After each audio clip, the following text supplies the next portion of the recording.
En ce début de cette nouvelle année académique, l'équipe Bien-Aimé Alain propose que nous revenions sur notre thème de l'année, qui est « Avec le Christ, bâtissons une communauté témoin dans la charité et l'interculturalité ». Thème qui nous lance dans cet exercice d'exposition des thèmes de la semaine. À la fin de notre projet communautaire, nous nous sommes donné un objectif, celui de la construction d'une communauté témoin, une œuvre qui doit normalement nous coûter effort et abnégation, détermination et confiance. Confiance en celui qui nous accompagne dans la matérialisation de ces projets dans cette communauté, qui pour moi est le lieu de notre réalisation ici à Kinshasa le long de cette année. C'est avec le Christ que nous allons cheminer dans cet élan. En ce début d'année, nous voulons compter sur lui.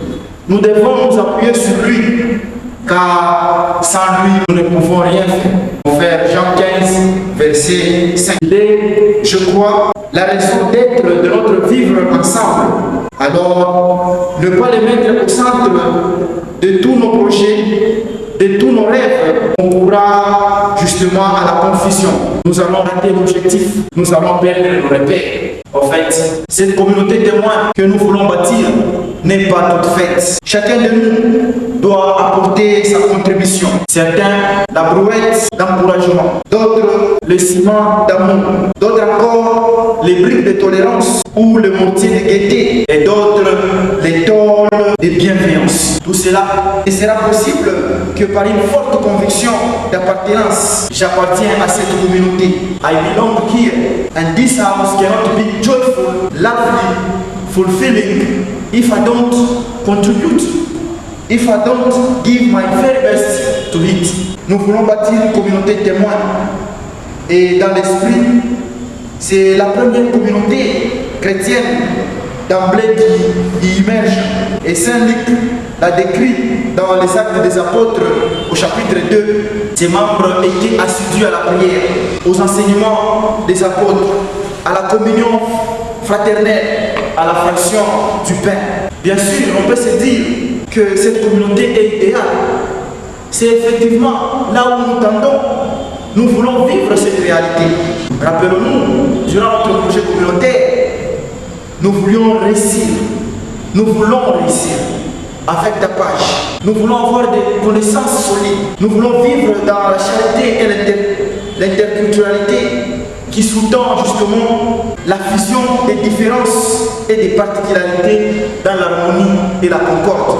Et Jean Vanier dira que la communauté est le lieu où se vit la fête et le pardon. Saint Luc atteste que si cette première communauté chrétienne a su vivre ses valeurs, c'est grâce à l'assiduité, à l'engagement, à la responsabilité de ses membres. C'était aussi grâce à l'Esprit Saint qui était agissant dans ses membres. Parlant du témoignage, le Saint-Père disait au capitulant de notre dernier chapitre que le témoignage signifie essentiellement deux choses, prière et fraternité. Le Christ est justement la condition pour être apôtre. Fin de citation. Nous trouvons cela dans la lettre capitulaire. Nous voulons être des apôtres authentiques du Christ. Cette apostolicité commence dans cette communauté. Ce témoignage, cette charité, c'est vie d'abord dans cette communauté. Cette interculturalité doit se faire patente d'abord ici. Le cardinal Javigéry disait à ses fils, le missionnaire d'Afrique, et il nous l'aurait dit ce matin à nous aussi, aimez-vous les uns les autres.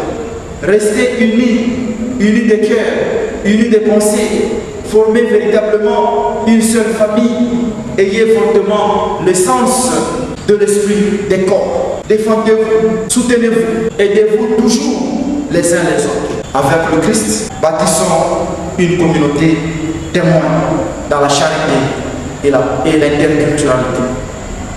Merci.